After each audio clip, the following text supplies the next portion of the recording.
Van Halen on K4CO Radio. Happy Sunday. Today is a very special Sunday. We are joined by a very special guest, M. Curtis McCoy, personal development coach, motivational speaker, best-selling author, and host of Success, Motivation, and Inspiration on Fire TV. Thank you very much for being here. Appreciate you. Appreciate you. Thanks for making me sound like a rock star. Do my best. Well, let's start with what inspired you on your journey of helping people. One of the reasons I got into branding right now, got into personal branding, was I grew up in an abusive household, had a real rough time as a kid. Nothing sexual, but just some pretty terrible stuff. Mm-hmm. At one point, my dad had been telling me, "You're a waste of skin, you're a waste of oxygen," beating on me a little bit and stuff. Walked into the bathroom with his .357 pistol. So he backhanded me, knocked me down on the floor. I'm sitting there crying on the floor, and he walks in, hands me the .357, or puts the .357 on the counter, told me to do the world a favor. So I had absolutely zero self-worth, zero self-confidence. I'd be terrified to be at the grocery store and answer the question, paper or plastic. I guess I learned back in college there that I had to start getting outside of my comfort zone and figure out how to connect and how to not be a weirdo. Yeah. But then as it went along, I started, opening.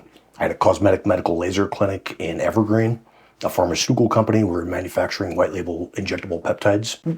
A Christian clothing company, quite a few different businesses. And again, I was seeing the guys that are super successful at any type of business are the guys that can get out there, connect, and make those relationships. That's where I started really working on that. And now I'm helping other entrepreneurs and leaders and business owners to brand themselves, do the same thing, learn how to use social media, the internet, whatever, to get their name out there and become more profitable. And what is your definition of branding? So making yourself known. You look at some of the most successful people in the world. Grant Cardone, as far as real estate, multi-billionaire guy, he's got private helicopters, private jets, but he's on Instagram absolutely flooding, millions and millions of viewers on pretty much anything he posts. And that recognition, the brand, has generated him hundreds of millions of dollars in revenue. And just with the exposure. And yep. I was going to ask this a little later, but I'll just get to it right now. For someone who isn't savvy with social media, it's very important for branding. Absolutely. How would you explain how to do that? Or you can hire somebody, I guess, to do it for you? Or, do you do that yourself? Or when did you embrace social media? I kind of made fun, or, in my mind, kind of made fun of the people that were Me too. posting the picture of their latte on MySpace. Yeah. I mentioned in MySpace probably makes me sound older than I am, but always thought that was real goofy. But I did not realize until just probably 2017 that how important the actual personal branding was, and that people are getting paid for it. There's influencers that make $300,000 per post if they want to be held. If a soda company wants to see them, post a picture of them holding a can of Coke, it's $300,000 for them to post that picture. Wow. Right now, I've got the shoes I'm wearing, the shirt that I was wearing yesterday, my belt, the pistol holster I got, one of the iPhones set over here. We're all covered, by branding, whether that was Instagram cutting a check or, doing the direct deposits, or advertisers sending stuff and paying to be featured. Wow. And you talk to schools, to successful businesses. Is the message the same? Kids have a lot of challenges these days. I'm not a father. I'm a little out of touch when it comes to that. So that's why I'm asking, how do you reach the kids? I haven't spoken in any schools yet. I would like to start speaking in schools, but I've got a lot of them, like one of my Facebook groups has over 300,000 active members, like 339,000, something like that right now. But I get a lot of young entrepreneurs, even young kids that are just going, they're growing up in an abusive household, they've got whatever going on, and they're joining a group trying to figure out, not trying to be the same kind of a loser as the parental example that they've got. So that's where I'm getting to do a lot of, whether it's one-on-one coaching, whether it's video calls over the internet, whatever, or actually meeting with kids. And I've done some stuff with different churches and things. Okay. And you are a man of faith. Absolutely. You also brought this itinerary here I'd like to discuss a little.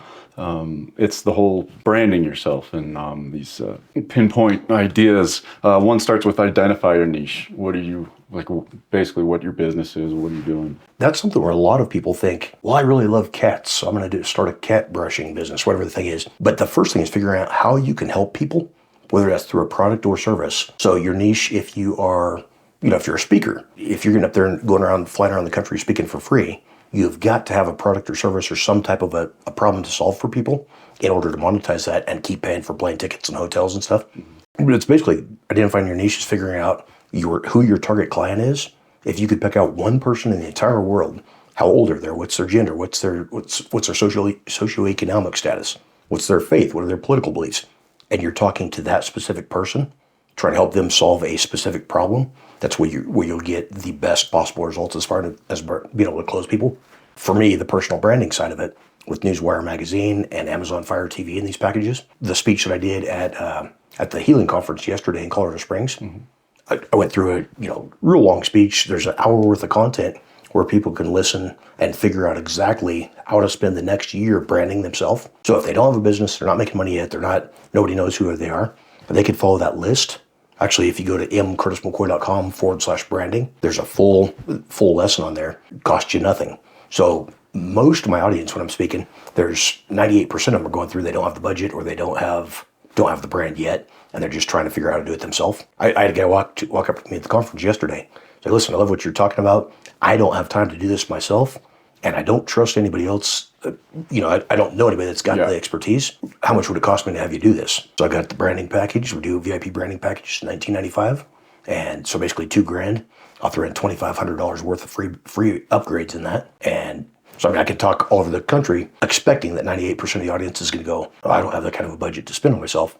The ones that do think it's a ridiculously good deal. Yeah, exactly. Yeah, I hear you. But just helping people for free. And then, of course, building around that, as far as build a professional website, write a book. Easier said than done. Well, and things on that too, like on a website. What's the main reason that you would have a website? Exposure. Exposure, and then. But even if people know who you are, if you don't have some type of a problem to solve for them, you're going to end up just paying hosting fees, paying the website fees. Right, you're just there. And losing money. If you got a restaurant and all it is your menu online, you're not making any money from that. You may get a little bit of exposure. But if you've got a way where it's a short, simple thing to go through, if it's a brand if it's your website, yourname.com, you want it to be, a short URL, memorable, have a description. What problem do you solve for people? Maybe a picture of your, a nice headshot, professional photography on there. Some links that people can click right here to schedule a meeting with me, to book a call, to book a counseling session, to buy your book, whatever it is. Just make it easy for people to do what you want them to on the website. And then the book, the same kind of thing. We were talking earlier, I'd published 4 books so far. And you got one coming on the way too. Yeah, another one this month on affiliate marketing. I did my first 4 books just wanting to help people. My 4th book, I interviewed a whole bunch of successful leaders and asked them how they became successful. But at the end, there's no, hey, contact me to, hire me to speak at your event, or, share this book with a friend. I had no call to action. So we were spending $10,000 a month on Amazon ads with basically no return except for somebody buying a book and, barely breaking even on advertising. Yeah. But when you're writing a book, figure out who you're writing for, that target avatar, solve the problem for them. Even if that's, you're doing a fiction book that needs to solve some type of thing as far as entertainment, get them excited, get them hooked in there. And then maybe, at the end, lead into that you're going to sell your next book about whatever it is that you haven't even started writing yet. And just having a way to keep kind of a teaser. Keep that profit source going in there. Yeah. And of course, you speak at free events. That's always helpful. And you mentioned counseling sessions just a minute ago. Do you do one-on-one with people though? I do some consulting. I've got busy enough now that I'm trying to not do many consulting sessions. But I was talking about like for a counselor. If you've got, gotcha. My name is whatever, I'm a therapist, and there's no map, there's no phone number, there's no call now button, that website is worthless. So that's what I was talking about as far as a counselor. Okay, gotcha. Yeah, I mean, I've consulted with the United States Federal Trade Commission on the Sprint T-Mobile merger and quite a few different things like that. Spoke at Caesar's Palace and some neat events, but I try not to do the consulting now just because it takes too much time. Right. What's your favorite part? Is it the speaking, connecting with people? What's your favorite part of your job? I love all of it. I mean, the speaking, I love people. I love the crowds. I had a lady come up yesterday who had been featured in Newswire magazine. She had been, she's trying to start doing paid speaking gigs, has been going to courses, conferences all over the country for years. About 6 months ago, she did a featured article in Newswire magazine, and she posted a video for me yesterday saying, I've been getting flooded with calls and interviews and people asking her to speak in other countries. And she's like, she's a almost 80-year-old lady. Mm-hmm. So she said she's not traveling in another country, but she's doing all these video calls. So she had to learn how to do Zoom calls because of that feature in Newswire magazine. Not the easiest thing for an 80-year-old, right? To Well, learn technology. I guess she's probably late 70s, but yeah, really cool lady. very interesting. Well, let's take a quick break, a little music break. We are joined by M. Curtis McCoy here on K4CO on a special edition on Sunday. We will be right back. And we are back, K4CO Radio, Colorado, special Sunday edition today. We're joined by M. Curtis McCoy, personal development coach, motivational speaker, best-selling author, and host of Success, Motivation, and Inspiration on Fire TV. Tell us a little bit about the TV show, your podcast, TV show, a little bit of both. The TV show is called, like you said, Success, Motivation, Inspiration on Amazon Fire TV. I started that just interviewing, I was diagnosed with brain cancer in 2010 and given less than 90 days to live. So I went through, we did treatment in Tijuana, Mexico, alternative treatment that was not approved in the United States. Wow. And I had the doctors here say that there was 0% chance. And so basically I came out of that and I started trying to figure out, I joined Toastmasters speaking club, trying to start communicating again.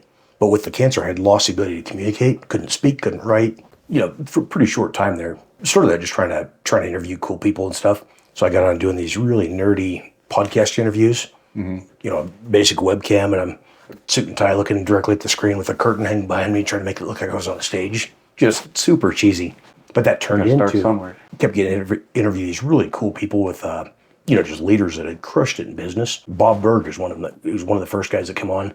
He had sold 2 million copies of his latest book at that time. So, New York Times bestselling author. And as that started going along, getting cooler and cooler folks on there. And then, as I recovered and started investing some higher end equipment and stuff, and finally had my developer mention that we could syndicate a show to Amazon Fire TV, and he had learned how to build the platform to integrate it. So we did that with basically zero hosting zero cost, except for just what my developer charged me. And how long has that been running? We started Success, Motivation, Inspiration in 2018. Okay. Back to the brain cancer diagnosis and pretty much a death sentence from your doctors. What was this alternative healing process in Tijuana, of all places?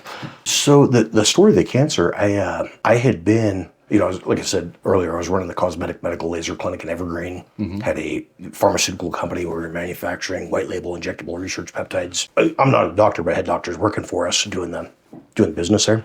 And one of the doctors, when I was diagnosed, just a good dude, but he said, if I was diagnosed, we're trying to figure out what should we do? My parents are asking and stuff. He said, if I was diagnosed with cancer, I would not let them treat me in the United States. My family was diagnosed. There is no way that we do it in the United States. We'd go to Mexico, Germany, one of these other places.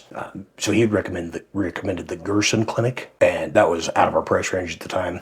We heard of the Hoxie Biomedical Clinic in Tijuana, Mexico, and went down there, and me at the time with, the medical training, and we're manufacturing injectable pharmaceuticals. So I'm thinking, this is not DEA approved, it's not AMA, it's not approved by the American Medical Association. Thinking Tijuana, Mexico, this is going to be dirty. I'm probably going to die because of the treatment, but the docs in America had already guaranteed I had 0% chance of survival for 90 days. So we went to Tijuana basically just to make my mom feel like, the only reason I agreed to go is to make my mom feel like we did everything we could. And got down there, and after the first treatment, I had memories start coming back, just emotions. I'm crying for, over the taste of barbecue sauce, just weird stuff. Wow. And just had a crazy recovery there. So now we've sent quite a few people to Tijuana as well. Well, man, thank gosh. On top of that's just another struggle you went through. I mean, how do you have a personal motivational routine day to day that just lifts you up to, be this person that motivates others? How do you do it for yourself? One of the biggest things for me, I'm a Christian. I absolutely know that Jesus died to save my sins. I know that I was created in the image of the God that created the whole universe. So by default, that you got to feel pretty amazing if you're created in the image of God. But then also reading, I read constantly. I listen to audiobooks. Anytime I'm in the car, I'm listening to audiobook or a podcast typically. The first time I'd listened to a radio station in years was driving down here from Grand Junction, heading to Colorado Springs. I downloaded you guys' app, the K4CO Radio app, and started listening to that. Really enjoying the eclectic combination of music and stuff. But yeah, so I'm typically, the motivation is coming from even when I'm counseling, like when I consulted with the United States Federal Trade Commission, I started buying books, listening to audiobooks. I mean, everything that I knew we were going to talk about. I said, hey, listen, I'm booked out. I'm 2 months out when they're saying they wanting to hire me to do the consulting. There's no way I can do this for the next 2 months. I spent 2 months every single day listening to books, reading stuff, figuring out so that I was an expert in that situation, just regurgitating information that I had learned. So I didn't have to be an expert in. I've consulted with coffee shops. I've never roasted coffee in my life, but you read some books, you can go in there and do the work that they're not willing to do, the research, and come in as an expert. So knowledge kind of being a motivator for you. Yeah. And back to your brand yourself pinpoints here. Grow your network. That has a lot to do with, I guess, what you build around you, the website, your books and whatnot. How do you go about building your network? One of the things here is like being on K4CO. Right. Sarah, the lady that reached out doing your social media stuff, she joined one of our Facebook groups. I think it was this Colorado Small Business Networking group, and joined in there, started posting. She's just been a phenomenal example of how you should how you should start networking. She's reaching out, commenting on posts, new people join, and she's welcoming to the group, and just where over and over and over again, where K4CO Radio looks like these guys are crushing it on social media, reaching out, building. She's not asking anybody, please subscribe, please tune in today, the stuff that you see on social media marketing a lot. It's just over and over and over again, helping people, giving encouragement, advice, uplifting, whatever, and making people excited to going, hey, this K4CO Radio seems like a pretty cool deal. And just like I did, download the app and tune in because of Sarah, not because of them, but because I typically listen to the radio. Right. Gotcha. It's not your thing. Radio's just kind of not what it used to be, or it is still what it used to be and hasn't changed a whole lot. So, and we're lucky to have Sarah. She's great. But I'll be listening to you guys more now because of that outreach that Sarah did on social media and that networking. We appreciate it. Thank you so much. And let's see, professional speaker reel you have down here. Is that just basically... I guess that could be attributed to social media or your website, or... Well, and that part, this is a flyer that I did yesterday speaking in Colorado Springs. Okay. And so I was talking to other motivational speakers, teaching them how to get started, actually get paid well to speak. Got you. Part of that is I was telling them, again, get on social media, but then I was there as the videographer. So I've got, the main big camera, 4K camera out here, a couple of 360 cameras, but just having, even if you don't have the professional equipment, getting on and having somebody, get up to do a talk. Even if it's maybe you got a small business and you're giving your employees a talk. If you told one of your employees, please hold my iPhone, record the video, maybe you're wearing a wireless microphone. That doesn't cost you anything extra, but just doing the work to start putting yourself out there. When you've got the budget and you start making money speaking, then get somebody that's doing multiple cameras, the professional audio, and make it look like you're the rock star that deserves to be paid the ridiculous speaking fees you're asking for. Right. As far as your speeches go, is there how many variables are there that depend on who you're speaking to? A successful corporation, or maybe it's a small business, or like you said, the coffee shop. How do you balance all of your topics in your speeches there? So when I started, I mentioned earlier about speaking at Caesar's Palace, some big events there. When I started out, I would, like most speakers do when they're new, start trying to memorize every single line item. And after surviving brain cancer, it was a train wreck. So I literally, for $1,000, I could not tell you the first sentence that I'm supposed to say. So just figuring out some different ways to, like the flyer here, get some bullet points written down, and not make it look like I'm reading notes. So whether that's a sign, a banner, whatever. But that's been, I think I got off topic on your question there. But. Oh, that's okay. No, I mean, just as far as, you don't have a blanket speech for everyone. So that's what I'm getting at. It's right. So now, as I've got more experience and got more comfortable with connecting with people, this event that I did in the Springs, I didn't know if it was going to be a bunch of people who had never been on stage speaking before, or professional. We had some guys in there that were ridiculously successful. Yeah. They don't need me to teach them how to get paid for their first speech. They're making ridiculous money anyway, already doing it, but teaching them some different things on how to build their brand to get paid more. But so now just having the bullet points and knowing these are some of the topics I'd like to talk about. If I can speak at the end, that's always good because I can hear what the audience is, what the event is about, and then tailor it to the audience where it fits them. If I'm teaching or speaking to kids, it's going to be a whole different deal than then speaking to a group of executives, or like when Keller Williams hired me to speak at the real estate awards ceremony. Yep. Excellent. When was your first inspirational, motivational speech? How long have you been? Probably 2017, 2018. Okay. If you get time for a goofy story here. Absolutely. A real kick in the pants learning experience. So I owned Best Cellular, it was a telecommunications company. We had 250,000 customers a month hitting our website, so good amount of traffic. Yeah. And I got invited to speak at the Prepaid Wireless Expo. There was like 3,000 people in the audience there.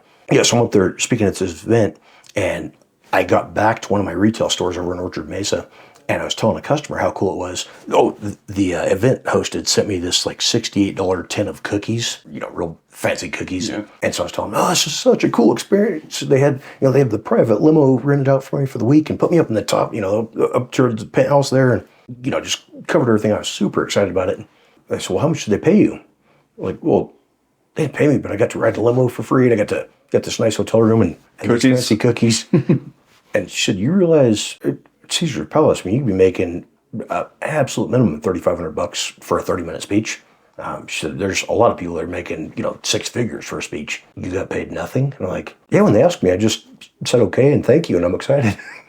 It's like, yeah, you should have said, here's my speaker fee. But yeah, so that was, I think 2017, 2018 was that. Okay. So the Caesar's Palace deal where it was. About 5-6 years you've been doing this? I'm speaking for a lot more time than that, but the Caesar's Palace was the first one where I realized that I should have been paid. That's when you started charging people Yeah. after that. All right, well, let's take another music break. We'll be right back with M. Curtis McCoy on K4CO. And we're back on K4CO Radio. Like sure. Joined today by with a special guest, M. Curtis McCoy, personal development coach, motivational speaker, best-selling author, and host of Success, Motivation, and Inspiration on Fire TV. I want to ask you about just how you deal with, everybody struggles in life. You certainly have told us a few just in the last half hour. But that's what I find very motivating is just coming out of something like that horrible story we started off with about your dad and the child abuse and your brain cancer diagnosis. And for someone to tell you, a professional to tell you I would not take care of my cancer in the United States of America, that's a pretty scary reality right there. How do you navigate through just everyday things like that, normal struggles in life? The normal junk that everybody deals with? Is it just from your experience, from the child abuse? I would not go back and choose to go back and relive that, growing up the way that I did and stuff. But a biggest thing that I see interviewing these successful leaders, guys who are just absolutely crushing it. I talked to a guy, one of them's very successful. He's an NFL player, or he's a retired NFL player, but his mom cut his finger off with a steak knife when he was a kid. It was just crazy stuff like that, abusive. And this guy's turned out he's won the American Ninja Warrior competition, had just some really cool stuff, owned a bunch of gyms, and speaking. I think he's making $150,000 a speech right now. So he's doing okay. I guess. But as he was talking about it, he's going, that was the determining factor that helped him decide, I'm going to get out and start helping people, start inspiring people. And so I wouldn't go back and choose to go through any of that with my dad again. But I guarantee that I wouldn't be who I was without the struggles. And this is one thing that you might have heard this song. There's a band out of Europe that just had me on a song, kind of alternative music thing. But the kid asked me, said, I don't really have a budget, but if you go to a studio, I'll pay the fees to have you record an inspirational comment that I can build a song around. And, he's just excited to follow me on Instagram or whatever. And so I went in and I said, losers use their past as an excuse. Winners use it as a reason to become something different. And so he made the whole song around this. I like that. This quote. Yeah. But everybody in the world has junk they're dealing with, whether that was abuse, addiction, maybe you had a great life. I talked to a guy yesterday who his parents had unlimited budget, who just said he had anything that he ever wanted. And, dad was multimillionaire, so he never wanted anything as a kid. It was just, if you see something, a new car or whatever, the dad buys it. And he said he would have almost traded the story that I had because of how hard it was for him to become successful, because he grew up when the trust fund ran out. He's like, I had no motivation. I had no ability to work. I didn't have any belief in myself. I had never achieved anything. I'd never done the work to make something of myself. And so, I was walking around the rich kid, but had zero experience, zero drive to become successful. So he said, I would have traded, and I wish I would have had a little bit rougher life. So I could have been successful earlier in life. And this is an older guy that I was talking with, but I mean, we all go through junk. It's just, do you let that define you or not? Right. No, I like that answer. Tell us about Newswire magazine. Newswire launched in 1997. But I had an employee when I owned the cell phone stores and the telecom company. I had this employee, his name's Sam, just an absolute genius in anything you could think of, developing an app, some kind of technology, whatever. The kid could, off the top of his head, tell you the code snippet, the computer you need to have written out. All right. Basically like savant. Those minds. Yeah, just a whole lot smarter than I am. And so he let me know, hey, Newswire's for sale. I was working 80 to 110 hours a week, or 80 to 100 hours a week running Best Cellular, the retail stores and the telecom company. And Sam's telling me that, this company's for sale. You need to pick up Newswire. And I'm like, that's stupid. I do not need another business. I'm absolutely drowning. I hate life because I've got no time I got no friends, got nothing going on besides work. And he's like, man, we really need to do this. It's a press release company. It's been around since '97. It's, this can be gone in no time. And we had we basically needed to spend some money. It was either government was going to take it in taxes or had to spend it on advertising and stuff. Right. So I told Sam, okay, we'll buy this, but this is your baby. You got to figure out, if we're relaunching this from the ground up, I'll put you in touch with Sue Sundar, my main developer. Sam started figuring out the new style for how the company was going to run. And then we finally launched Newswire magazine on top of the press release company in 2020. And it's digital. Digital only? Yeah. And where do we find that? Is it just newswire.com? Or? So you can Google Newswire magazine, or you can search it on Bing or whatever, or news-wire.com/magazine. Okay, interesting. I'll do that. And actually, you guys were talking about making you an affiliate, making K4CO Radio an affiliate. Mm-hmm. So if your listeners go to K4CO, your radio station, go to the website, click the link on there, they can look through, see the article, and then also if they want to be featured on the cover or something, they can do that, and you guys make your affiliate commission off the referral. Okay, well that's great. And you have a new book on the way. You said it's coming out next month? Yeah, just about to get it published. And what's this one about? It's going to be about affiliate marketing, on how to become a successful affiliate. So it's basically if you're a brand new beginner, have never sold, a product online, it's how to get started with your website. And then also it's got some good tips for people who are already successful affiliates. And it's about marketing the Newswire magazine affiliate program. So it gives you tips where you can go through if you're with Commission Junction or ClickBank or whatever the other affiliate programs are. You can use the tips in the book to make money, make more money as an affiliate there. But the main focus is to generate, like I was talking about earlier, that's a lead magnet to get more affiliates selling, selling the new Newswire magazine features. Branches out that way. And you mentioned you read a lot. Do you have a top 5 books as far as just a little personal enjoyment and books that pertain to your job? I'll tell you first how I got started reading. Okay. With, my mom got the courage to leave when I was like 13 years old. My mom got the courage to leave my dad. He had money with, his dad was basically, my grandpa was helping fund the court case and stuff. My dad, absolutely dirtbag. My mom was trying to keep us away from him to keep us safe. But my dad knew that was the only way that he could hurt her. So he kept bringing us back there, basically got full custody of us. But my mom, she's trying to figure out, she'd been a housewife her whole life there. And so she's trying to figure out how to start being successful and stuff. And so she became a realtor and had, making good money doing realting. And then Amway, Quick Start, multi-level stuff. Now, when we're going up to go on a visitation, one of the first visits, she took me and my little brother to the thrift shop, helped us pick out a little suit and tie. We go to this event, and we're listening to these guys that I'm thinking men are dirtbags. My dad is just trying to get me to kill myself. Not the best example, right?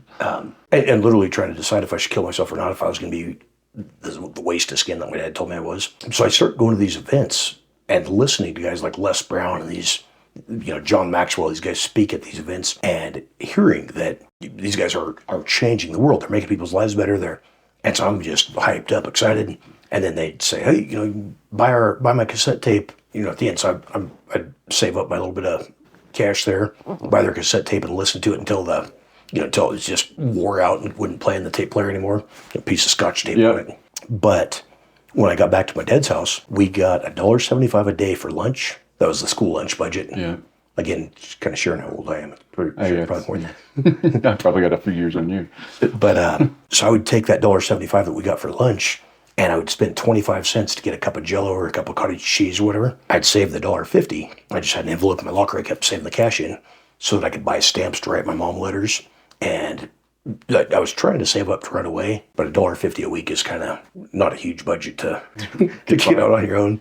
But then I started, after going to some of these conferences, I'd take off, sneak out of school during lunch break sometimes, and run down to this used bookstore. And I walked in the first day and I'm asking, what kind of a book can I get to help me not be a bad person? The person behind the desk there is like, a weird question for a 13-year-old that she'd been looking for a comic book or something. They recommended How to Win Friends and Influence People. Of course, yeah. And so that book I had read over and over and over again, highlighting. I mean, there's 15 different colors. I've still got the original copy on my bookshelf at home. That's probably the one I would recommend, just if you're trying to figure out how to be better with people.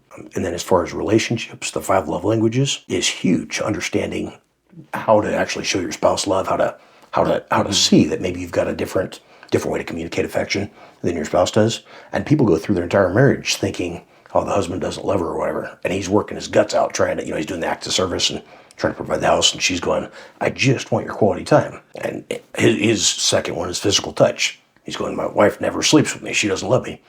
She could care less. That's the bottom of her list. But figuring out that list is a good one too. And how to maintain relationships and whatnot. And then also the Bible. I mean, if there's not trying to preach here, but that's all right. There are so many great lessons and parables and just stories like, talking about the parable of the 3 talents, these different things where Jesus taught a lot in stories. And the Bible's probably one of the greatest books as far as, personal development, success, motivation, whatever you can get still 2,000 years later. Right. And that personal development, when was the last time you saw your dad? Was that when you were 13, when your mom left? Did you maintain anything with him afterwards? No, so he got custody of us after my mom left. And so we had to, I spent until I graduated high school, and I got out as soon as I could. Yeah. Got out, put myself through college. But I went back a couple of times, and these are some pretty, I don't know if it's stories I should share or not, but because I don't mean to sound like, oh, poor me, this, I don't want to brand myself as that guy that tried to connect a couple of times, just trying to, not because I cared about what he thought, but I was basically just trying to get that affirmation that, hey, look, Dad, I've done this. I've started these companies. I've, become successful. I've made this money, whatever. And like every time there was nothing that I will ever be able to do good enough to earn his appreciation or his affection or whatever. So I'll leave the stories out, but yeah, it's been years. I got no reason to connect. Gotcha. He's still alive though? He's still out there as far as? I think so, yeah. He had a stroke. My little brother said he'd had a stroke a while back. And is your mother still with us? Yeah. Excellent. Yeah. My mom and I go to the gym, pretty often go work out together and stuff. Yeah. And she's still barrel racing, riding horses and all kinds of stuff. That's impressive. Yeah. Awesome. Tell us about some of your previous books. I had them up here. Where'd they go? That's a funny thing with the brain cancer. I could not, for $1,000 right now, I could not tell you the name of those 3 previous books. Really? Become an excellent conversationalist. Developing success, motivation, and inspiration. Well, that's the title of your TV show, right? Mm-hmm. And then my eyes are bad. Learn to send the right message. I'm curious about that one. What's that one about? I think that was one on nonverbal communication. Okay. But I basically wrote those. I wrote my 4th book first, How to Be Successful, Think Like a Leader. That was the one that I was telling you about, interviewing successful entrepreneurs, leaders, people who are, just good people, and also people who are crushing it in life and business.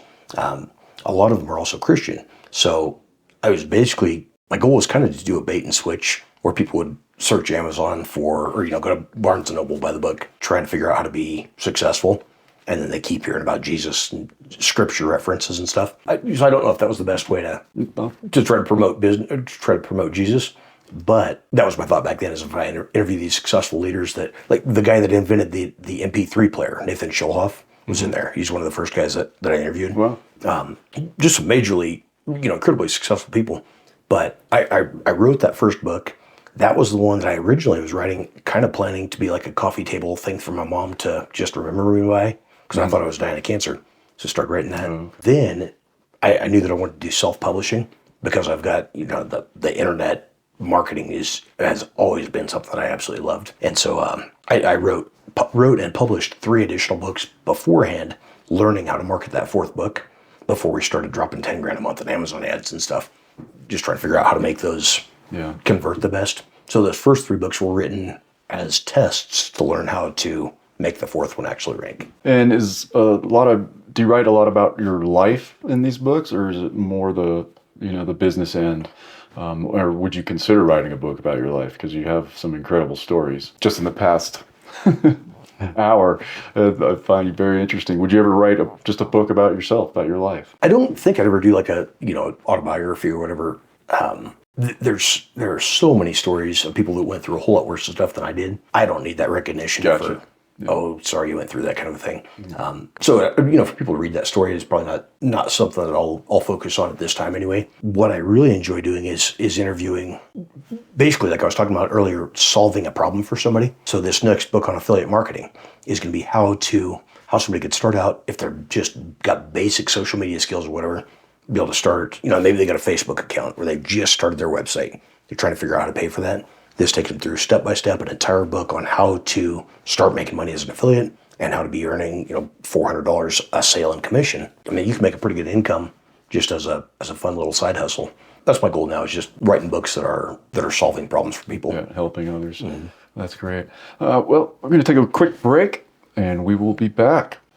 And we are back, K4CO Radio, Colorado. We are joined by M. Curtis McCoy on this special edition Sunday. M. Curtis McCoy is a personal development coach, motivational speaker, best-selling author, and host of Success, Motivation, and Inspiration on Fire TV. Curtis, tell us who inspires you. Is there an individual, a group, was it someone that inspires you, that you look up to, a mentor, if you will? Yeah, there's a lot. I mean, a lot of with the personal branding stuff, I've got so many really cool opportunities to be able to go do.